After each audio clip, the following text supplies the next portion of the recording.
The first message came in at 6:15 on a Tuesday, right as I was salting the front steps against the frost. My daughter's name lit up the screen, and for half a second I actually smiled because she hardly ever texts first. Then I read it. "Don't bother coming for Thanksgiving this year. We need a break from you making everything about you." My son didn't say a word in our defense. 3 days later, I sat at my late wife's old desk at 2 in the morning and canceled every automatic transfer I'd been sending my children for 6 years. By the following afternoon, both of them were standing on my porch in the cold, pounding on a door that, for the first time in a long while, I wasn't in a hurry to open. But that's getting ahead of things. Let me start where it actually started. My name doesn't matter much to this story. What matters is that I'm 66 years old. I spent 31 years piloting ships in and out of Halifax Harbor, and for 38 of those years I was married to a woman named Odile who could make a kitchen feel like the safest place on earth. She died 6 years ago this past March, a brain aneurysm, no warning at all. She was rinsing blueberries for pancakes on a Sunday morning, and then she wasn't there anymore. I found her on the kitchen floor. I still can't walk past that spot without my chest going tight. We had 2 kids. My daughter is 36 now, married. 2 children of her own. My son is 33, never married, moves apartments the way some people change socks. I love them both with the kind of fierce, uncomplicated love you have for your children before they grow up and become their own separate people with their own separate problems. I still do love them. That's the thing nobody warns you about. You can love someone completely and still come to understand, slowly and then all at once, that loving them the way you have been is killing you. After Odile died, I went a little sideways.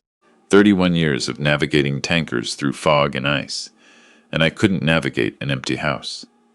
The silence in that place after she was gone had a physical weight to it. I'd hear the furnace kick on and think it was her footsteps on the stairs. I started calling my daughter every other day, my son once a week, not because I had anything to say, but because the sound of another voice in that kitchen kept me from unraveling. My daughter noticed the neediness before I did. She started calling back with a particular kind of gentleness that, looking back now, I recognize as the gentleness people use on you right before they ask you for something. It began small, the way these things always do. 8 months after the funeral, she called crying. Her husband had lost hours at the shipyard, and they were 3 weeks behind on their mortgage in Bedford. I remember exactly what I said. "How much do you need?" Not "Are you okay?" Not "What happened?" Not "Can I help you figure this out?" How much do you need? I sent $1,800 that same afternoon, transferred straight out of the account Odile and I had spent decades filling. My son called a few months after that. His truck needed a new transmission, and he didn't have the cash. "Just this once, Dad, I swear." I sent $3,000. Just this once turned into 11 more times over the next 2 years. Somewhere in there it stopped being emergencies and became infrastructure. My daughter set up what she called just something regular, so we're not always asking. $1,600 on the first of every month. My son had his own arrangement, $1,100 a month, for what he called getting on his feet, though he'd been on his feet, by my count, since he was 22. And on top of the monthly transfers, there were the extras. The washing machine when hers broke. The laptop when his crashed the week before a supposed big work deadline. My granddaughter's orthodontics. My grandson's hockey registration and equipment, birthday gifts that crept from generous to absurd, Christmas presents that maxed out a credit card I only opened because Odile always said a man should keep one for emergencies. I told myself this was what fathers did. This was what Odile would have wanted. The whole family taken care of. Nobody struggling the way we'd struggled when we were young and broke and stubborn about it. But there was a version of Odile in my head that had started quietly to ask me a different question. Would he have wanted this? Meaning me, the man I'd become, handing over money like it, was the only language I had left for love. Thanksgiving should have told me everything. Canadian Thanksgiving, second Monday of October, and I spent 3 days on it the way Odile used to.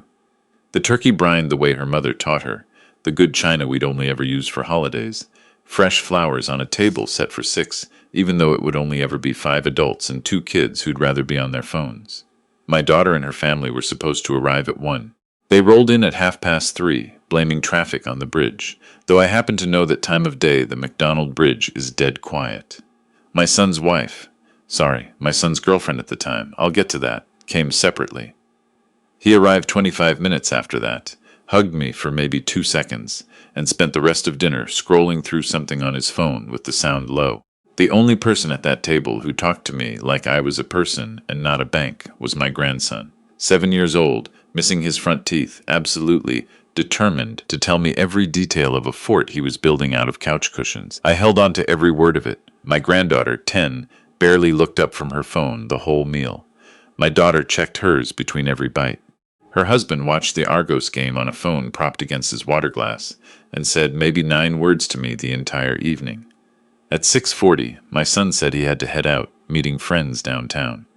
He'd arrived at 3:55. He left at 6:42, 2 hours and 47 minutes, most of it on his phone, and he still asked if he could take some leftovers home in containers. At the door, my daughter paused. Not to say thank you, not to ask how I was doing with the holiday, now that it was our second one without Odile, but to say the transfer didn't come through yet this month, did it? Just wanted to check. I told her I'd look into it. Then they left, and I stood in the dining room I'd made enough food in to feed 15 people, surrounded by plates that 4 adults and 2 kids had barely touched, and I cried standing up, still holding the carving knife, because it was easier than admitting how alone I felt in a house full of family 20 minutes earlier. That night I went looking through the closet for a box of old cards, the kind of thing a person does when he's trying to remind himself he's not imagining the distance. Mother's Day cards don't apply to me, obviously, but Father's Day cards do, and I have a box of them going back to crayon drawings. My daughter's handwriting at 8 years old. You're the best dad in the world. Thank you for teaching me to skate and always being there. By university, it was a phone call between classes. Last June, it was a Facebook post. Public, generic, Happy Father's Day to all the great dads out there. Not even tagged to me specifically. My son forgot entirely and texted an apology 2 days late. I found one card, 3 years old, that I'd kept because at the time it seemed sincere. Dad, you're always there when we need you. We love you so much.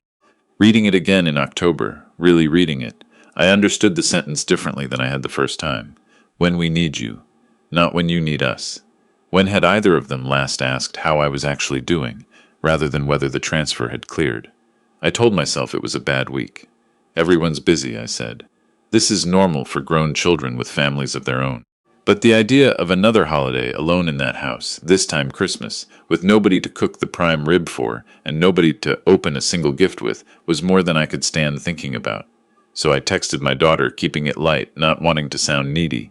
I know Thanksgiving got hectic, but I'd love to have everyone here for Christmas, or I can come to you. Whatever's easier, just let me know. 2 days went by. Then the text came.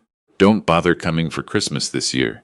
We need a break from you, making everything about you. My husband and I already talked about it. We want the kids to have one holiday without the guilt trips and the phone calls checking up on us all the time. Please just give us some space.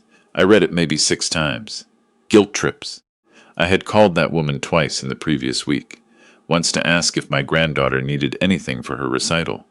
Once to confirm the mortgage transfer had gone through, because she'd asked me to confirm it. That was the guilt trip. I waited for my son to weigh in.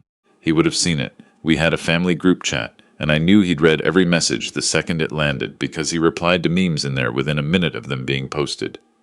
A day went by. Nothing. I finally texted him directly. Did you see what your sister sent me? His reply, when it came, hollowed me out in a way the original message hadn't managed to. Yeah. Look, Dad, she's kind of got a point. You do call a lot. That was the night everything actually changed, though it took me until 2 in the morning to admit it to myself. I couldn't sleep. The house does that to you. It amplifies every sound when there's grief living in the walls. So I went into what had been Odile's sewing room, and was now, mostly, a place I kept the filing cabinet and avoided. I opened my laptop. Something told me to actually look at the numbers instead of just feeling them. I went back through 6 years of statements. I made a spreadsheet, the kind Odile used to keep for the household budget before she got sick. Back when we tracked every dollar because there weren't many of them to spare. Monthly transfers to my daughter, 1,600 times 72 months. Monthly transfers to my son, 1,100 times 60-some months. Then the extras, one line at a time. The transmission, the down payment top-up on their house in Bedford, the washing machine, my granddaughter's braces, my grandson's hockey gear 3 seasons running, my son's security deposits on 3 separate apartments, his emergency dental work, his laptop, a loan to cover overdraft fees that he never once mentioned repaying. I checked the total 3 times because I genuinely did not believe it the first two. $211,000. 81% of what was left of my pension buyout and Odil's life insurance combined. The money she had explicitly in her own handwriting in the notes she'd left in that same filing cabinet, wanted set aside for my old age, for a small place on the water if the big house ever got to be too much, for exactly the kind of security a man my age is supposed to have. I could hear her voice as clear as if she were standing behind me. She used to say, when the kids were still young and pushing for things they hadn't earned, you can love them without bankrupting yourself for them. That's not the same thing. I'd never fully agreed with her on that when she was alive. I do now. I sat there until sunrise with that spreadsheet glowing on the screen, and something in me went cold and clear in a way grief hadn't allowed for 6 years. I opened my banking app, found the 2 recurring transfers. My thumb hovered over the button for a long moment. What if she really did need the money for the mortgage? What if he really did get evicted? What if this was the thing that finally made them stop speaking to me for good? Then I thought, they barely speak to me now. The money had become the entire relationship. There wasn't much left to lose that I hadn't already lost. I canceled both. 2 little confirmations popped up. Recurring payment canceled, and I stared at them like they might vanish if I looked away. Then I opened my texts and replied to my daughter's Christmas message with a single word. Okay. I turned my phone off. For the first time in longer than I could remember, that house was completely silent, and in the silence, underneath the grief and the guilt trying to claw their way up, there was something that felt disturbingly like relief. I slept 4 hours straight. No dreams. When I woke up, I made coffee and left the phone off while I sat at the table and actually thought, for the first time in years, about what I wanted instead of what I owed. By the 3rd day, 30-something missed calls and God knows how many texts had piled up. I finally turned the phone on and called the one person I should have called first. My lawyer, a soft-spoken, sharp-eyed man named Franklin Ashworth, who'd done our wills back when Odell was alive, and who still answered when old clients rang him. I told him everything. The transfers, the total, the Thanksgiving, the Christmas text. My son's silence turned agreement. There was a long pause on the line.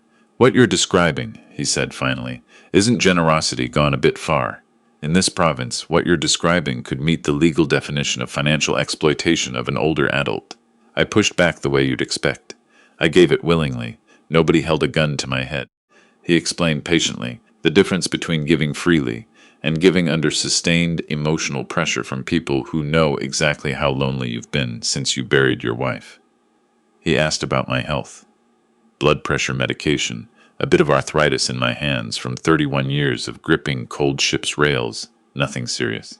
He asked if I'd ever skipped a dose to stretch a prescription because money was tight that month.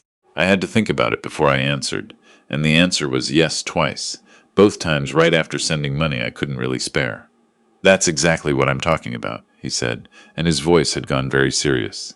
You need a new will. You need documentation of every interaction from here forward, every call, every text, date and time and content, all of it. And you need to consider naming someone other than your children with power of attorney, in case anything happens and they try to step in. They wouldn't do that, I said. They just told you not to contact them for the holidays, and then called 30 times the moment the money stopped, he said. I'd start reconsidering what you think they wouldn't do. I hated how right that turned out to be. That afternoon my daughter texted again, and this time I read it. Dad, I see the transfer didn't go through. What's going on? We need that money. The mortgage is due Friday. Not a word of apology for Christmas. I typed back one line. Some things are changing. You'll need to budget without it going forward. Her reply came in seconds. Are you serious right now? You're punishing us over one text message? We have kids, Dad. I wrote back. So did I, once, and I managed. Then I turned the phone off again. They showed up together 2 days later, my daughter's SUV pulling in right behind my son's truck, like they'd coordinated it in the driveway before ringing the bell, which, it turned out, they had. My son looked exhausted, unshaven, the kind of tired that isn't from work. My daughter had her husband and both kids in the car, engine running, the children visible through the windshield. That detail, bringing the grandkids and leaving them in the car like a bargaining chip nobody quite named out loud, is the part that still sits worst with me. We stood in my living room, the same room where Odile and I had raised both of them, and my son said, "This stops today. You can't just cut us off with no warning." I told him I had given him warning. His sister had told me, in writing, not to contact them, and I'd respected it. My daughter said that was about Christmas, not about money. You're twisting it. I asked her plainly, when was the last time either of you called me just to see how I was doing, not to check on a transfer? Neither of them had an answer for that. I'd brought the folder to the kitchen table days earlier, every bank statement, the spreadsheet, the screenshots. I laid a few of them out. A photo from my daughter's own social media, a beach resort in the Dominican from that spring, dozens of pictures posted, captioned something about finally getting a break. "That's not struggling," I said. She went red and said it had been on a credit card. They needed it. Her husband had been under a lot of stress. I asked who she thought would be paying that card off when she couldn't. Silence. My son had posted a picture of a new gaming setup a month before he told me he might get evicted. I asked him about it directly. He said he needed it for work. I told him his company issues equipment. Try again. He didn't have an answer either. That's when my daughter's face changed, the anger sliding into tears so fast it would have been impressive under different circumstances. She apologized, sort of, said she'd been stressed, said things she didn't mean, and then pivoted straight into her daughter needing a new recital costume, her son needing money for a school trip. "Are you really going to punish the kids because you're upset with me?" I felt the old pull, the instinct to fix it, soften it, make it go away with a check the way I always had. Then I thought about the spreadsheet. $211,000. I thought about Odile's handwriting in that filing cabinet. I said no. My son's face hardened in a way I'd never seen on him before, not even as a difficult teenager. "Fine," he said. "Don't come crying to us when you're old and sick and need someone to look after you." My daughter grabbed her purse on the way out and delivered her own version at the door. "Don't expect to see your grandkids much either. I'm not going to let you poison them against their own father." They left. The house went quiet the way it had that first night, except this time the quiet had teeth in it.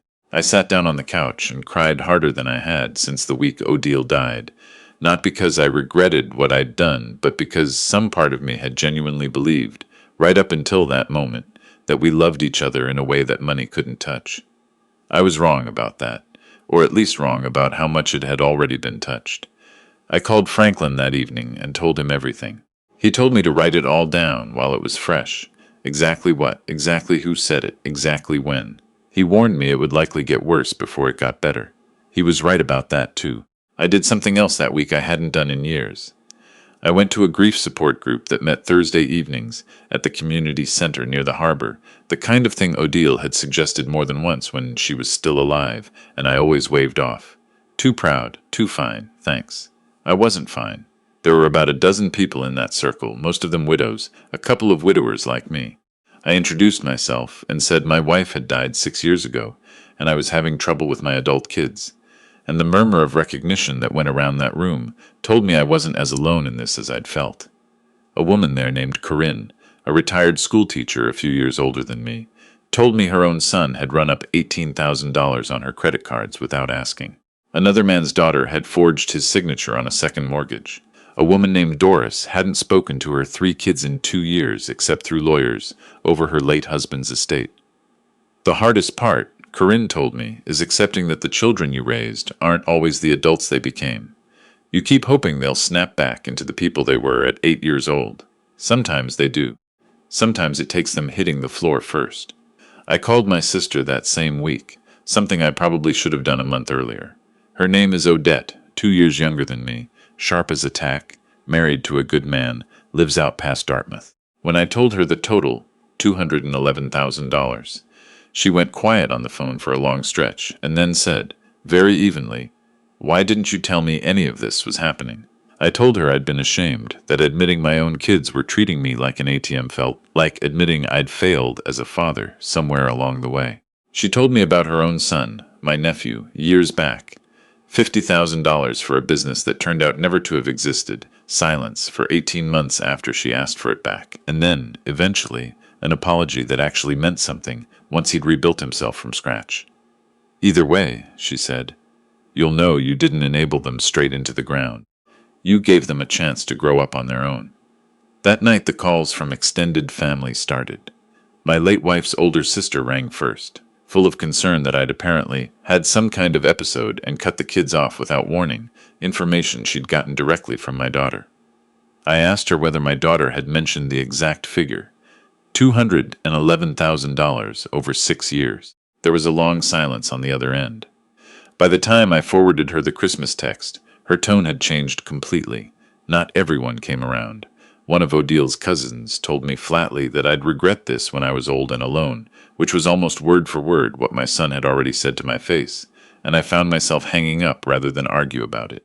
2 weeks of silence passed after that, aside from my son's increasingly desperate text about rent and eviction, which I didn't answer.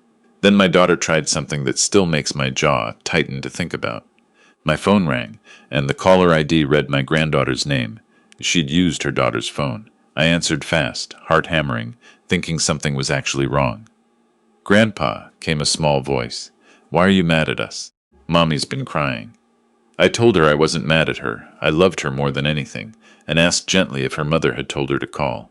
A pause, too long, and then my daughter's voice on the line.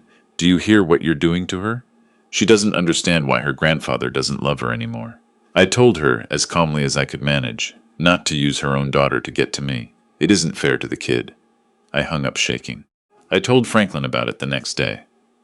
"Predicted," he said grimly. "Don't engage if it happens again. If it escalates further, we may be looking at harassment, and we're documenting everything regardless." 3 weeks after that, he called and asked me to come into the office that same afternoon, his voice different than I'd heard it before. I sat across from his desk while he slid a document toward me. Application for guardianship of an incapable adult. My own name listed as the respondent, my daughter and son listed as the applicants. They were claiming, in writing, submitted to a court, that I was showing signs of cognitive decline, paranoid, erratic, making reckless financial decisions, isolating myself, and that they should be appointed joint guardians over my finances. Attached was a letter from a doctor who had never once examined me, a friend of my son-in-law's from the golf club, offering an opinion based entirely on second-hand family reports. "They're lying," I said, and my own voice sounded strange to me, far away. "I know," Franklin said, "now we prove it." He'd already arranged an independent competency evaluation with a psychiatrist named Dr. Ines Talbot. Calm, precise, missed nothing. 2 sessions, cognitive testing, memory recall, a clock drawing test, questions about my finances and why I'd made the choices I had. I told her the truth because there wasn't any point in dressing it up, that I'd been lonely and terrified of losing my children after losing my wife, that giving them money had made me feel needed in a house that otherwise felt unbearably empty, and that I'd finally understood I was teaching them my only value was in my checking account. She wrote for a long time after that and then told me, at the end of the second day, that my cognitive function was excellent, my reasoning sound, and that in her professional opinion the petition was not just baseless but frankly offensive. Her word, not mine. The hearing was scheduled for mid-January in a cold, fluorescent-lit courtroom that smelled faintly of instant coffee. My children sat with their lawyer, a sharp-suited man who wouldn't meet my eyes. The judge, a stern woman named Judge Colfax, who I got the sense had seen every version of this particular con before, went through the doctor's letter first and asked, flatly, whether the man had ever actually examined me. He hadn't. She asked my daughter, directly, how much money I'd been sending monthly before the transfers stopped. $1,600, she admitted. And you filed for guardianship right after it stopped. Is that the sequence of events? It's not that simple, my daughter said. It seems quite simple to me, the judge answered. She asked my son about his income and his rent, did the math out loud in front of everyone, and asked where the difference was going. He didn't have an answer that held up. When Dr. Talbot's report was entered into the record, unequivocal, no impairment of any kind. The judge's expression went from stern to something closer to disgust. She denied the petition outright and ordered both of my children to reimburse my legal fees, calling it, in her own words, one of the clearest cases of attempted elder financial exploitation she'd seen from the bench in some time. My daughter was sobbing in the hallway afterward. My son looked like a man who'd been hit by a truck he never saw coming. She called after me, "How could you do this to us?" And something in me that had been bending for 6 years finally just stopped bending. "You tried to have a court declare me incompetent so you could take control of my money," I said, quiet and level. Don't you dare make yourself the victim in this. I walked out and didn't look back. That night, alone with a cup of tea in Odil's old reading chair, my phone buzzed with a message from a number I didn't recognize. A young woman named Wynne, who introduced herself as my son's girlfriend of several months, someone he hadn't gotten around to mentioning to the family. She told me she'd found out he had a serious online gambling problem, sports betting apps mostly. Tens of thousands owed, some of it to people who did not send polite reminders about payment. That was where every dollar had actually gone. She'd tried to get him into treatment and he denied it every time. She thought I deserved to know the truth. It explained 6 years of just this once, in a way that made my stomach turn. Spring came late that year, the way it always does on the coast. Gray and stubborn until it isn't, and then all at once the harbor goes from slate to blue overnight. My life had changed shape in ways I hadn't expected. Sundays I saw my grandchildren at a playground my son-in-law brought them to, keeping a respectful distance while I pushed my grandson on the swings and listened to my granddaughter talk about school. The divorce between my daughter and her husband finalized that spring. He told me, once quietly, that finding out about the guardianship petition after the judge tore it apart in open court had been the moment he stopped trusting anything she'd told him about our family for years. He got primary custody. I had coffee with Corinne most Tuesdays. Volunteered at the community center teaching seniors how to video call their grandkids without accidentally muting themselves for 20 minutes. Started walking the Dartmouth waterfront most mornings, lost some weight, watched my blood pressure come down for the first time since Odile died. I redid the sewing room into a proper woodworking shop, the thing I'd always said I'd get to, once I retired and never had. Sold a few pieces at a craft market. The money wasn't the point. Finishing something with my own 2 hands again was. I changed my will. Everything now goes into a trust for my grandchildren, held until they're 25, with some set aside for my sister's family and a scholarship in Odile's name at the nursing school she graduated from. My daughter and son each get $1, the legal minimum required to show they weren't simply forgotten by accident. I hadn't spoken to either of them since the hearing until early September, when the doorbell rang on a Sunday morning while I was out back sanding a bookshelf. I opened the door to find them both standing there, and neither one looked anything like the 2 people who'd stood on that same porch in January demanding I hand my life back over. My son had lost weight the wrong way, gaunt, dark circles under his eyes. He told me he'd just finished 60 days of inpatient treatment for the gambling. My daughter looked older, thinner, no makeup, hair pulled back. Nothing like the woman who'd posted beach photos whilst telling me she couldn't make her mortgage. I let them in, didn't offer coffee, just sat and listened. My son went first. He'd been arrested trying to cover a debt by taking money that wasn't his from his employer. They hadn't pressed charges on the condition he got treatment. He'd lost the job anyway. Lost his apartment, lost Wynne, who'd left him after the arrest even though she was the one who'd finally forced the truth into daylight. He was living in a recovery house with 5 other men, working part-time, going to meetings every single day, sometimes twice. He pulled up an app on his phone, a running count, 71 days without placing a bet, the longest stretch in 6 years. Your name was at the top of the list I had to make, he told me, voice cracking. Not first because you came first. First because I hurt you worse than anyone. My daughter's turn. Her husband was gone. She'd lost the house, was in a 1-bedroom apartment working 2 jobs, seeing a therapist twice a week for what she finally plainly called a shopping addiction. The beach trips, the credit cards, the constant hum of buying something to feel less like her life was falling apart. I destroyed my own marriage, she said, not you. Me. I lied to him about the money for years, and when the judge said what she said about the guardianship, that was the last straw for him. She looked at me directly for what felt like the first time in years. I'm not asking for money, she said, before I could even brace for it. I know I don't get to ask you for anything. I told them what I'd told myself in 100 variations over the past 8 months, standing at that window, looking out at Odile's old garden, the way she'd have wanted it kept. I told them I loved them, that I'd loved them enough to let them drain me for 6 years, without ever once asking myself if what I was calling love had actually curdled into something closer to fear. Fear of being alone, fear of losing them the way I'd already lost their mother. I told them I was done being their safety net, that I would show up for my son's recovery milestones if he wanted me there. Would answer the phone if the call wasn't about money, would sit through a family session at his program if it helped. That I'd keep seeing my grandchildren and would never lie to them to protect either parent. But I wouldn't badmouth their mother to them either.